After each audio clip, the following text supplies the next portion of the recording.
Egaa hordoftoota kiyyaa viidiyoon kiyya karraa waa'ee ibsishaaf maakii akkuma itti fufetti jira maasha'Allah.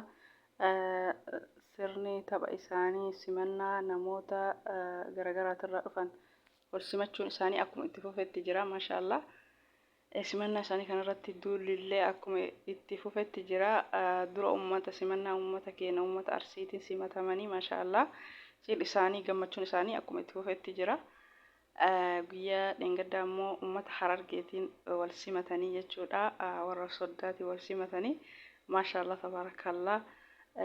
Aadaan Harargeellee aadaan Arsiillee hedduu tokko namatti tola. Simannaan isaanii baay'ee bareedaa, baay'ee tokko nama gammachiisa. Ka uummanni yoo ilma namaa osoo waan fedhallee ta'e jecha nama jalaan bahu kan nagaan jireenya ofii jiraataa jirullee inuma arrafama. Ka xiqqooma ajandaa ofii haala ittiin bulmaata jireenya ofii jidduu jaarsaaf jaartii jiru waliin bu'ee miidiyaarra fidee irraa dubbataa turanii asiin dura waggaa guutuu waa'ee reedii haasaa turanii. Amma immoo rabbiin ijoollee tana waliin haa bulchu, jireenya isaanii jireenya raahaa, jireenya gammachuu, jireenya mi'aa haa ta'u. Wala maakiin ajandaa ofii miidiyaarra fidee namaaf hin himne, wala ibsaan ajandaa ofii miidiyaarra fidee namaaf hin himne.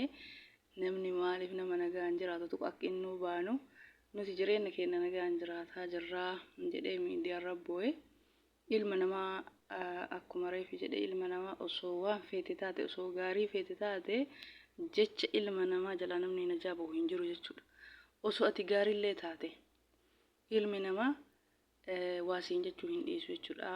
Ijoolleen wal jaalattee si bultii halaalatiin karaa seeratiin walitti dhuftee jireenya ofii ijaarattee akkasuma guyyaarraa guyyaatti gammachuu isaanii warra soddaatii fi warra biyya isaa Arsii warra Baalee wajjin simannaa ajaa'ibaa godhanii guyyaa guyyaan sirna gammachuu isaanii dabarsaa jiranii jechuudha. Namoonni bakka namoota nagaan jiraatu kana akkamitti addaan baafna yookaan akkamitti ajandaa godhannamoo ajandaa hawwina fakkaate uummanni miidiyaa kun jechuudha. Abbaa lamaanii ta'e jechuudha. Waan fedhe yoo ta'e abbaa lamaanii ta'e jechuudha. Namni sirrii miti ganamas galgalas homa namaa haasa'u akka inni baanu teessanuu beeytanii dhimma keenya maaltu isin galchee akkasuma dhimma Aashittii fi Hamzaa irrallee haasa'ee jira.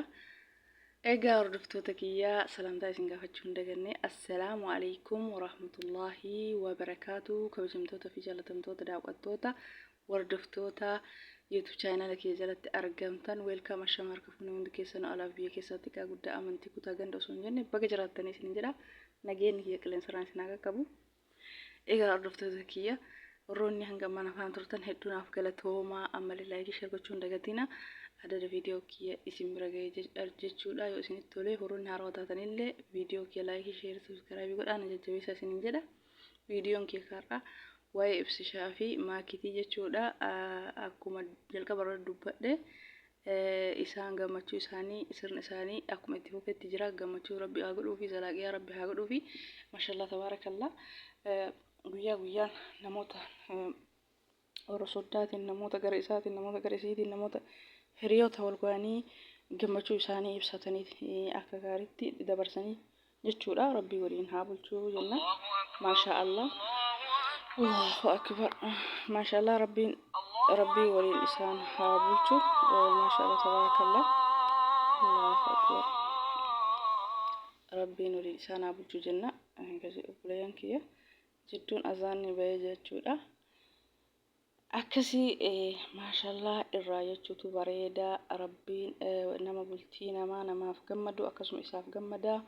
Nama waan gaarii namaaf yaadu rabbiillee akkasuma waan gaarii isaa taasisa jechuudha jireenya isaa keessatti. Maashaallah tabaarakallah.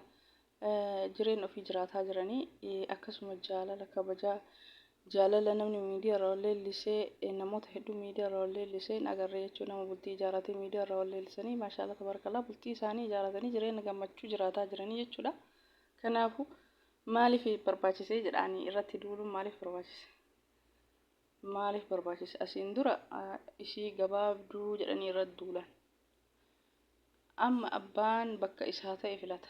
maaliif harargee fuudhee jedhanii irratti duula. Bakka ajandaan irraa nafu jechuudha. Yaani namni laayivii miidiyaa kanarra dhufee bakka namoonnummaan ajandaa itti haa godhatuuf irraa haasa'e jechuudha. Yaani osoo namni kun fuudhee miidiyaarra dhufuu baate hoo maal irraa haasa'u eddanii jedhaa baran. Ka ijoollee nagaan jirtu ka addaan diigame isintu ajandaa godhata. Ka wal lole isintu ajandaa godhata. Ka wal fuudhe isintu ajandaa godhata. Yaani subhaanallah. Namni yaani hoo waan ajandaa godhatu dhabeedha waa'ee nama xiqqoo miidiyaarra as bahe ajandaa godhatu. Moo waan haasoftan dhabde honni haasan kofiitu baay'ee jira bara. Osoo kofiitu haasanii fe'aan harree lafaa oliin ka'ee hin danda'u jechuudha. Maaliifi ani akkam jira dhimma namaa yoo haasa'u dhimmi kiyya osoo namni haasa'e hoo akkanatti natti tola. Fakkeenyaaf namni dhimma namaa namuma miidiyaarra taa'ee waa'ee namaa guyyaa guutuu cambaa oolu kana osoo akka inni taa'eetuma haasaa oolu kana waa'ee isaa haasanii jaalata. Numarti kennan jaalannu namni dhimma keenyarra yoo ta'e haasaa oole. Akkasii amma ijoolleen tuni gammachuu ofii viidiyoo waraabanii miidiyaarra fidatan malee wal dhabbii isaanii dhimma mana isaanii waan silaa namni irraa haasa'uu qabu wanni isaan fidan hin jiru. Amma fakkeenyaaf asiin dura waggaa taree keessa waa'ee reedii waggaa guutuu ganama galgala ummi firoo irraa haasa'an maaliifi kana wanni irraa haasanii abbaa manaa kiyya kana waliin buunee jedheetiniin miidiyaarra dhufee dubbate. Bakka saniif ajandaa irraa godhatanii jechuudha. Kajar gammachuun ol fuudhe kana gammadanii fi maashaallah jedhanii ajandaa gammachuu yoo godhanillee bareeda.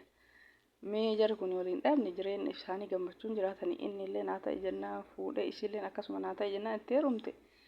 Mee maaltu nama dubbachiisee jedhaan uumma isin dubbataniif wallaalee dhabee baraan.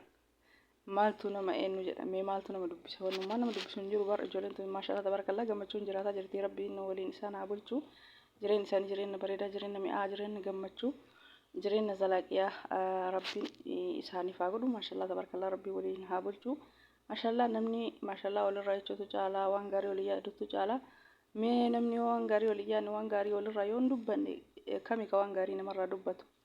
Amma dhufaa darbaa hundaa ijoolleen dargaggeessi ganaan fuudheen fakkeenyaaf fuudhee gammachuu isaa miidiyaa kanarra dhufee bohaaruu taphachuu barbaada yoo dhufe.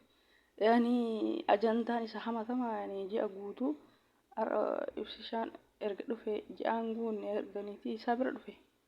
Barii ramadaanaa dhufe na fakkaate ta'ullee ji'uma takka odda dhufe. Ji'a guutuu ajandaan irraa nafne jechuudha. Maashaallah ijoolleen osoo wajjin jiraataa jirtu jireenya gammachuu osoo jiraataa jirtu osoo wajjinfataa jedhanii jireenya isaanii jiraataa jiran akka waa wal lolanii akka waa balleessanii ajandaa irratti duuluun barbaachisaa miti maaliif gaarii miti jechuudha. Namni rabbi waliin haa bulchu waliin umrii haa dheeressu fedha isaati innis jarri lamaan fedha isaati isiin naan ta'an ibsishaan isin hin jenne ibsishaan maakiin naan ta'an isin hin jenne osoo jarri kun rakkoo fi waan silaa qaban rakkoo fi ibsatan eessaniif irratti duulanii jedhan. Yookaan isin giddiin ittiin heerumne yookaan innis giddiin isiin fuune fedha lamaaniin ol fuudhanii jechuudha. Jireenyi isaanii maaltu dhugaa isaa jedhe walla jireenyuma kiyya keessa maaltu isin galchee isin tuffadhe isin dhiisee dhugaadha. Yeroo ammaa kana nama ajandama namaa haasaa oolu kan namni sun quba isaan qabne tuffatanii dhiisudha jechuudha. Nama waa'ee namaa haasaa oolu yoo tuffatanii dhiisan ofumaan haasa'ee hoggattuun dhaabattu sila ajandaan miidiyaa kana ofumaan haasa'anii jibbanii callisanii jechuudha. Maaliif sirrii miti yoo dambii mataate malee bu'aan namni keessa argatu takka illee hin jiru jechuudha waa'ee nama haasaa ooluun. Kanaaf waa'ee nama haasaa ooluun sirrii miti yaa obboleeyyan kiyya. Ijoollee tana rabbii waliin haa bulchu isaanuu reefuu bultii ijaaratanii haarawa akka isin halkanii guyyaa irratti duultan kanatti akka dafanii gargar faca'anidha. Waa hedduu jedhamee inni tokko lama miti anamma muraasuma dubbadhe malee wanni miidiyaa kanarratti isaaniin jedhame keessattuu maakii wanni jedhame waan baay'ee tokko nama jibbisiisudha jechuudha. Waan baay'ee maal jechuudha ilmi namaa ani akka isiin baantuu natti hinaaftanii waan isin hin galchine mara galtanii waan isin hin naqne mara seentanii jette akkasuma binaaffaa fakkaata jechuudha bultii maa ijaaratteen. Yoo inaafan deemaniitumaan heerumuudha. Ka dhiirallee immoo deemaniitumaan fuudhuudha. Dhiirris marga lafaati dhiifama. Akkasuma dubartillee marga lafaati jechuudha. Guutee jira. Yoo inaafe namni bara inaaffaa keessatti nama hinaafuun badaadha. Inaaffaa akka namni sun ta'e anillee ta'e dalagachuu qaba. Akka namni sun dalagachuutti dalagachuu qaba.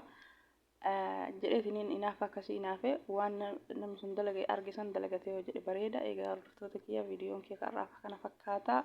Waan dhaggeeffataniif hedduu galatoomaa. Baay'ee.